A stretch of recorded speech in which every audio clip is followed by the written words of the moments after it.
was carefully crafted to 22.2% inflation rates as of April this year. What does that say about where we are as a country? I think Nigeria has resorted to being resilient. Before you call a police station, before they even leave, they'll take permission from I don't think there's really anything on ground to improve. We struggled with ASU strike. The Minister of Education volunteered and said, give me 2 weeks. It was a lie.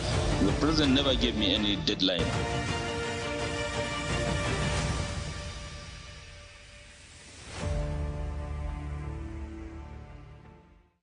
Welcome to Global Morning. The death toll from flooding. Most time our politicians just bring in policies too, for sure. Incidentally, we have several more stories. the legislature was carefully crafted to 22.2% inflation rates as of April this year. What does that say about where we are as a country? I think Nigeria has resorted to being resilient. Before you call a police station, before they even leave, they'll take permission from I don't think there's really anything on ground to improve. We struggled with ASU strike. The Minister of Education volunteered and said, give me 2 weeks. It was a lie. The president never gave me any deadline.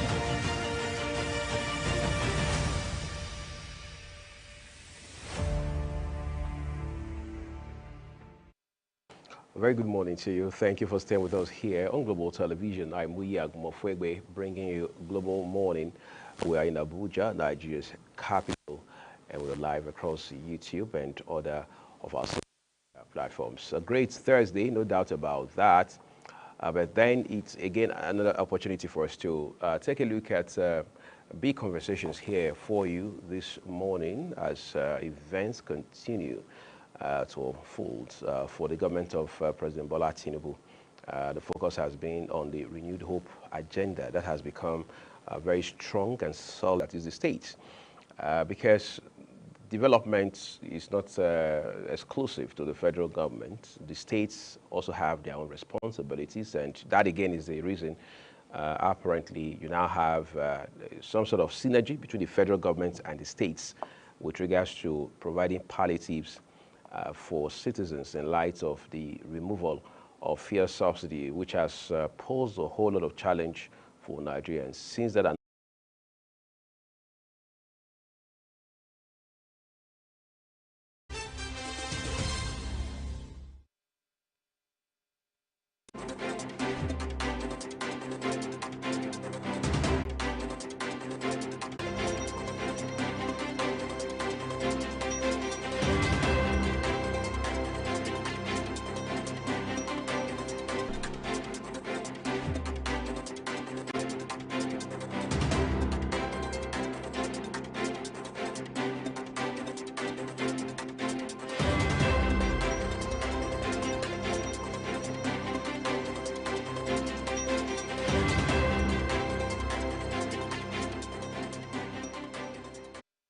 let's begin with the papers, everyone. The Nation newspaper is our first port of call this morning. We'll look at the star story. First, employers reject NLC's plan to shut down economy, with two riders accompanying the headline. Why it is avoidable by Issa Aremu.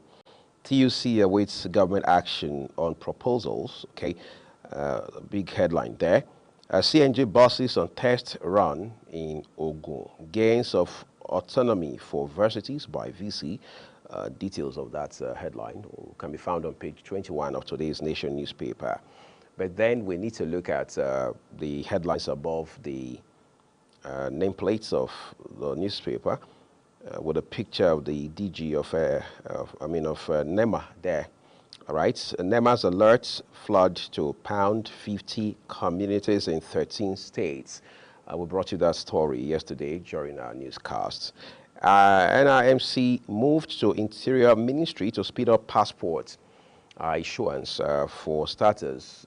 NIMC, that is the National Identity Management Commission, which many persons would refer to as NIMC, had been under the Ministry of Communications and Digital Economy up until now. We understand that the rationale basically behind moving it now to Ministry of Interior is to help expedite action, speed up processing of passports. Record processing okay, which is directly within the purview of the Nigeria immigration system. But the new minister now, whom some persons would refer to as in the NIS, to ensure that at least 200,000 passports of the entire backlog was cleared. But just 2 days ago on Tuesday, news came through that at least 60,000 had been cleared within a 4-day period. So if we were to, extrapolate that, it means there's a pretty good chance case new fees. Okay, on that note, we turn to our next paper, which is the Nigerian pilot for you this morning. The first one here is just beneath the nameplate and has a picture of the governor of Bayelsa State, Doye Diri. Says Jonathan's Kingsmen thumb up for Diri on purposeful leadership on page 9 of the Nigerian pilot. Dissolution fear grips Ondo Exco members after sack of DG Deputy Governor's aides. Dissolution fear grips Ondo Exco members after sack of Deputy Governor's aides. It's almost as if the kind of scenario we are now seeing in Edo State, it's probably playing itself out in Ondo as well, even though the circumstances may not be exactly the same. While in the case of Edo, we are made to believe, given all of the reports that we have seen and all we have heard from people within government right there on the ground, has to do with the Deputy Governor's ambition to stand for election, to run for governor in 2024. In the case of Ondo, it was actually the governor himself, Oluwarotimi Akeredolu, being flown abroad and transmitting power to his deputy. But now we understand he's back, and naturally, if he's fit, if he's healthy and strong enough to get back to work, why not? Should return to work and resume work as governor. But things didn't return to normal as expected. So it's been one report of fracas. Naturally, there's the palpable fear of uncertainty around what happens to them next, given the development we're now seeing in that state. All right, we'll look at other stories for you. We'll protest on the page of the Nigerian pilot. We'll protest naked if 1,000 women threaten to protest naked against traditional ruler Igwe Max Oliobi in Anambra, accuse him of involvement in land grabbing, high-handedness, ask Governor Soludo to quickly intervene or they will embark on indefinite, what they call naked protests. SSG pleads with them to calm down, that government would look into their demands. That's interesting. But for us, as a TV station, as a corporate citizen, if you like, as a media outfit, it's worrisome. The instances, the incidents of land grabbing. You are in Abuja, the nation's capital. You think it's only in Abuja, and then you hear the same stories coming out of Lagos, out of Port Harcourt, out of Benin, Delta, and now this is even Anambra. So there's a clarion call to say, look, let's check this ugly trend, this monster, this menace called land grabbing. It's a crime. Let's not normalize something that is criminal, but how much of effort do we need to make? What kind of systems do we need to put in place? Do we need to revisit our laws, whether the Constitution or the extant laws, to be able to find a way to resolve this issue? We may not be able to eradicate it 100%, but how can we minimize it? Because come to think of it, people's lands have been taken unlawfully. People's lives have been taken on account of land is pivotal to transportation system. All right, so this is something we do not want to treat with kids' gloves going forward. All right, then you have a couple of, you have one here, just basically with a picture of the governor of Borno State, Governor Zulum. So as Zulum 77 projects in 100 days of second term in Borno State. Okay, let's look at leadership newspaper above the nameplate. Wike blocks leakages, flags off 15 billion naira roads projects in FCT above the nameplate of leadership newspaper to rehabilitate 135 roads, results, contracts variation. AETA lists Abuja, Lagos airports amongst most expensive in Africa. Reps slam NLC over alleged 100 million naira palliatives for NAS members. Bago unveils Niger State's green economy blueprint. CBN dispels rumors of Naira redenomination. So the air has been cleared on that speculation. Now, I have called your relationship with Uzodimma, that's Abbas there talking, Speaker of the House of Representatives. Governorship polls, APC, PDP, LP, NNPP, G3 as Judgment Day inches closer. Tribunal verdicts may alter Nigeria's political map. Kaduna, Enugu, Lagos, Kano, Delta, Nasarawa, Zamfara are states to watch. All right, that's a big story right there for you coming out of the Leadership newspaper this morning. And then Tribune has its own star story here as well. And on the front page of the Tribune, it says proceeds of kidnapping used to finance terrorism. That is the Office of Security Advisor, National Security Advisor there talking.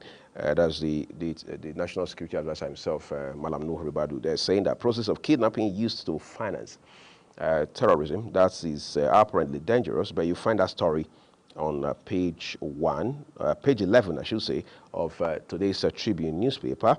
Okay, Nigeria ranks highest in airport charges in Africa. Abuja, Lagos airports top list. 13 states at risk of flood.